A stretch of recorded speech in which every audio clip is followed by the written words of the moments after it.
अस्सलाम वालेकुम दोस्तों। मेरा नाम सुफ़ियान है। मैं लाहौर का रहायशी हूँ। मैं गुजरांवाला की वड़ैच फैमिली से तल्लक़ रखता हूँ। मेरा बचपन से शौक़ था कि मैंने बड़े होकर बिज़नेसमैन बनना है। जैसा कि हर बच्चे का कोई ना कोई शौक़ होता है। कोई कहता है मैंने पायलट बनना है, कोई कहता है मैंने डॉक्टर बनना है, कोई कहता है मैंने फ़ौजी अफ़सर बनना है। ऐसे ही मेरा शौक़ था कि मैंने बिज़नेसमैन बनना है।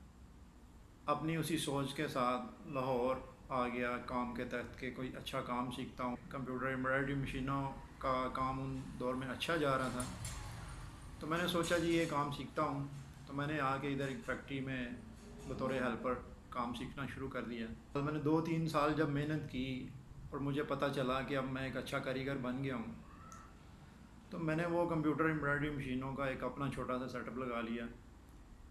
तो मैंने स्टार्ट में 2010 में मैंने अपना बिज़नेस स्टार्ट किया। तो मैंने एक मशीन ख़रीदी जिसके ऊपर मैंने ख़ुद मेहनत की, ख़ुद उसको चलाया, ख़ुद वर्क किया। और उस मेहनत करने के बाद 1 साल की मेहनत के बाद अल्लाह ने मुझे नवाज़ा, तो मैंने एक और मशीन ले ली जिसके ऊपर मैंने अच्छी मेहनत की, साथ में अपने लेबर रख ली, वर्कर रख लिए, और माशाल्लाह काम अच्छा चलता रहा। और उस जद्दोजहद में मैं लगा रहा। उसके बाद 2016 में मैंने 4 मशीनें और चाइना से न्यू इंपोर्ट करवा ली। तो मेरे पास टोटल 6 मशीनें हो गई। अच्छा सेटअप बन गया, एक फैक्ट्री बन गई। मेरे पास 20 से 25 वर्कर काम करने लगे। मैंने 2 से 3 साल उनको चलाया, अच्छी मेहनत की। और जैसा कि आपको पता है 2019 में तकरीबन काफ़ी कारोबार को ज़वाल आया, इंडस्ट्रीज़ को ज़वाल आया। तो ऐसे ही एम्ब्रॉयडरी की इंडस्ट्री भी दिन ब दिन डाउन होना शुरू हो गई। और उसी में ही मैंने भी देखा कि ये इंडस्ट्री दिन ब दिन नीचे जाती जा रही है। तो बड़े नुकसान से बचने के लिए मैंने वो मशीनें सेल कर दी, फैक्ट्री को सेल कर दिया। उसको सेल करने के बाद मेरे पास जो पैसे थे उनका मैंने कुछ प्रॉपर्टी ख़रीद ली। और मैं बेरोज़गार था, मुझे भी कुछ करना था। मैं फैक्ट्री सेल कर चुका था। और एक मैंने गाड़ी ख़रीद ली। वो मैंने गाड़ी ऊबर क्रीम पे चलाना शुरू कर दी। एक शिफ्ट में अपने साथ ड्राइवर रखा, एक शिफ्ट में खुद चलाता रहा। 24 घंटे ड्राइव करते, गाड़ी चलती, अच्छा रोज़गार आने लग गया। और दोस्तों जब मैं निकलता, मैं रोड्स पे देखता, जगह जगह पे भीख मांगने वाले लोग मुझे नज़र आते। जिधर सिग्नल पे रुकते 10-15 लोग भीख मांग रहे होते। जहाँ भी जाते रोड्स पे हर तरफ भीख मांगने वाले नज़र आते। उनमें बूढ़े, बच्चे, छोटे, औरतें, हर किस्म के लोग होते। कुछ मज़दूर लोग भी होते हैं, कुछ मजबूर लोग और कुछ पेशावर, हर तरह के लोग होते हैं। तो मेरा दिल उनको देख के बड़ा दुखी होता। मैं गाड़ी में एसी चला के ठंडी हवा में बैठा होता, और वो लोग तपती धूप में, किसी के पाँव में जूता भी ना होता, गर्म सड़क के ऊपर ऐसे हाथ फैलाए हुए भीख मांग रहे होते थे। मेरा दिल उनको देख के बड़ा दुखता था। मेरा दिल चाहता था मैं इनके लिए कुछ करूं। एक दिन मैं एक रेस्टोरेंट में बैठा खाना खा रहा था, तो एक बच्चा मेरे पास आया जिसने हाथ में निम्को और कुछ मीठी चीज़ें ऐसे पकड़ी हुई थी। वो बेच रहा था। मेरे पास आया कि अंकल आप मेरे से निम्को ले लें। पहले मैंने उसको अपने साथ बिठाया और उसको खाने का पूछा, खाना खाओगे? तो कहते हैं हाँ अंकल, भूख तो लगी है, सुबह का खाना खा के निकला हूँ, अभी तक खाना नहीं खाया। मैंने उस बच्चे को अपने साथ बैठा के खाना खिलाया। बच्चे ने अच्छा पेट भर के खाना खाया। और फिर मैंने उसको पूछा, आपकी खेलने कूदने की उम्र है, आप इस उम्र में ये क्यों कर रहे हो? तो बच्चे ने बताया कि अंकल मेरे घर में मेरी 3 बहनें और एक माँ है। मैं सारा दिन ये चीज़ें बेच के जो पैसे ले कर जाता हूँ, उनसे अपनी बहनों और अपनी माँ की कफ़ालत करता हूँ, उनके लिए को राशन ले जाता हूँ। तो मैंने पूछा कि आपके पापा नहीं हैं? तो कहने लगा, पापा को अल्लाह ने अपने पास बुला लिया है, तो अपने घर का वाहिद एक मैं ही सहारा हूँ। और मेरी माँ लोगों के घरों में काम करके कुछ ना कुछ वो ले आती है, और सारा दिन कुछ मैं ऐसे कोई अपना सामान बेच के कुछ ना कुछ मैं कमा लेता हूँ। तो मैंने उस बच्चे से पूछा कि आप सारा दिन में कितना कमा लेते हो? तो उसने कहा कभी 200, कभी 250, कभी 300, इतना हो जाता है। तो मैंने पूछा क्या इतने में आपके घर का गुजारा हो जाता है? तो बच्चे ने बड़े धीमे से जवाब दिया, 2 वक्त का खाना मिल ही जाता है। और मैंने पूछा घर अपना है? तो बच्चा कहने लगा नहीं, घर भी किराए पे है। मेरी वालदा लोगों के घरों में काम करती है और वहाँ से जो पैसे मिलते हैं वो घर का किराया व मुश्किल अदा होता है। तो इसलिए मुझे ये सब करना पड़ रहा है। मेरा दिल बच्चे की बातें सुन के भीग चुका था कि हम कैसे अपने बचपन में खेलते कूदते, हमारे माँ बाप ने हमें अच्छा पढ़ाया, हमारे बाप ने हमारी हर ख्वाहिश पूरी की, और एक तरफ ये बच्चा था कि जो अपने छोटे छोटे नन्हे नन्हे हाथों में अपनी बहनों, अपनी माँ की ज़िम्मेदारी उठाए, उनकी कफ़ालत उठाए फिर रहा था। मैंने उस बच्चे की कुछ मदद की और बच्चा खुश हुआ और बच्चा चला गया।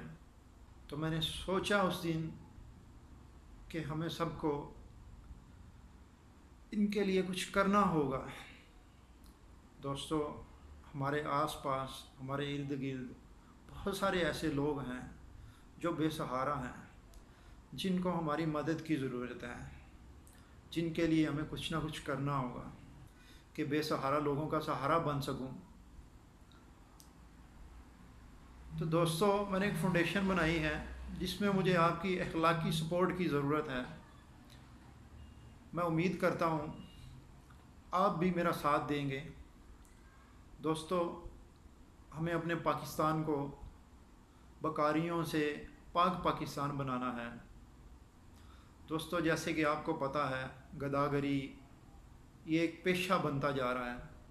छोटे छोटे बच्चों को इस्तेमाल करते हैं, उनकी खेलने कूदने की, पढ़ाई की, स्टडी की उम्रें होती हैं, उनको इस काम में लगा दिया जाता है। तो दोस्तों, इसमें हम किरदार अदा कर रहे हैं। हम उनको भीख देते हैं तो वो आगे बढ़ते हैं। जब हम उनको भीख देना बंद कर देंगे तो वो खुद ब खुद इस काम से पीछे हट जाएंगे, वो कुछ ना कुछ मेहनत करने पे मजबूर हो जाएंगे। दोस्तों, जिनके पास सरमाया नहीं है, जिनके पास कुछ करने के लिए पैसे नहीं हैं, रोज़गार नहीं है, दोस्तों हमें चाहिए कि जो हम रोज़ाना 10, 20, 30 करके इन बेकारियों को देते हैं, वो हम अपनी ज़िंदगी में किसी एक इंसान को कोई छोटा मोटा रोज़गार बना के दे दें, ताकि वो इज़्ज़त से बैठ के अपनी रोज़ी कमा सके और अपने बच्चों का, माँ बाप का पेट पाल सके। तो दोस्तों, हमने इरादा करना है कि आइंदा से हमने किसी भी मांगने वाले को पैसे नहीं देने। उससे उसकी ज़रूरत पूछें कि तुम्हारी क्या ज़रूरत है। आप कोशिश करें, अगर आप कर सकते हैं, अल्लाह ने आपको इतना दिया है तो आप उसकी ज़रूरत पूरी कर दें। उसको अगर घर के लिए राशन चाहिए, कोई चीज़ चाहिए, वो मजबूर है, अगर वो अपना इलाज करवाना चाहता है, कोई बीमार है, वो पढ़ना चाहता है, आप उसको सपोर्ट कर दें, आप उसमें उसकी मदद कर दें। पैसों के मामले में उसकी मदद ना करें। दोस्तों, जब हम पैसे देते हैं तो वो और आगे बढ़ते हैं, वो और कोशिश करते हैं, वो साथ में अपने और छोटे छोटे बच्चों को भी साथ ले जाते हैं। तो हमें करना ये होगा कि हमने किसी को भी भीख नहीं देनी, हमने किसी को भी पैसे नहीं देने। आप चाहें तो अपने रोज़ाना के 10-10, 20-20 रुपए इकट्ठे करके, कुछ पैसे जमा करके, किसी गरीब को जो आपकी नज़र में बेहतर है, जो आपको लगता है ये इस चीज़ का हकदार है, आप उसको छोटा सा कारोबार शुरू कर दें ताकि वो भीख ना मांगे। उसको कुछ ना कुछ छोटा मोटा कारोबार कर दें जिसकी वजह से वो अपना रोज़गार चला सके, अपने बच्चों का पेट पाल सके। तो दोस्तों, मैं यही मुहिम का आगाज़ कर रहा हूँ कि हमने पाकिस्तान को मेंडिकेंट फ्री पाकिस्तान बनाना है। हमने भीख से पाक पाकिस्तान बनाना है। दोस्तों, इंटरनेशनल लेवल पे भी पाकिस्तान की बदनामी होती है जब वो लोग यहाँ पाकिस्तान में आते हैं, ड्राइव करते हैं, रोड्स पे सिग्नल्स पे रुकते हैं, एक गाड़ी के ऊपर चार चार बंदे आके झुक जाते हैं, दरवाज़ा बजाते हैं, शीशा बजाते हैं।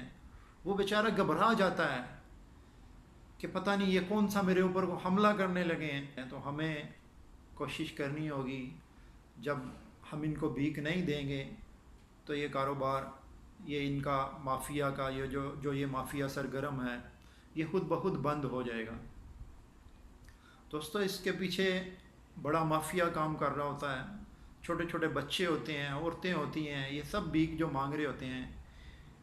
इनमें से जो भी ये जमा पूंजी करते हैं, इनमें से इनको कुछ हिस्सा ही मिलता है। बाकी सारे का सारा पैसा वो माफिया के पास जमा होता है, जो इनकी सरपरस्ती कर रहा होता है। तो दोस्तों, मैं आपसे रिक्वेस्ट करता हूँ, मेरे इस मिशन में मेरा साथ दें। एक प्लेटफार्म बनाया मैंने, जिसमें मुझे आपकी अखलाकी सपोर्ट की ज़रूरत है। मैं इंशाल्लाह मेरे से जितना हो सका, मैं जितना कर सका, मैं इसके ऊपर काम करूँगा। जितनी मैं गरीबों की, बेसहारा लोगों की मदद कर सका, मैं करूँगा। लेकिन दोस्तों, मैं अकेला इतने बड़े पाकिस्तान में कुछ भी नहीं हूँ, आटे में नमक के बराबर भी नहीं हूँ। तो दोस्तों, इसमें मुझे आपकी हेल्प की ज़रूरत है, मुझे आपकी सपोर्ट की ज़रूरत है।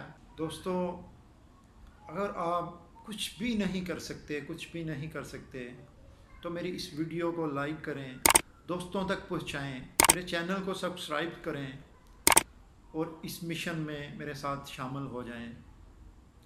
दोस्तों, आपका मेरी वीडियो को लाइक करना, शेयर करना मेरे अंदर हौसला अफजाई पैदा करेगा, और मैं अपने मिशन के ऊपर डट के काम करता रहूँगा।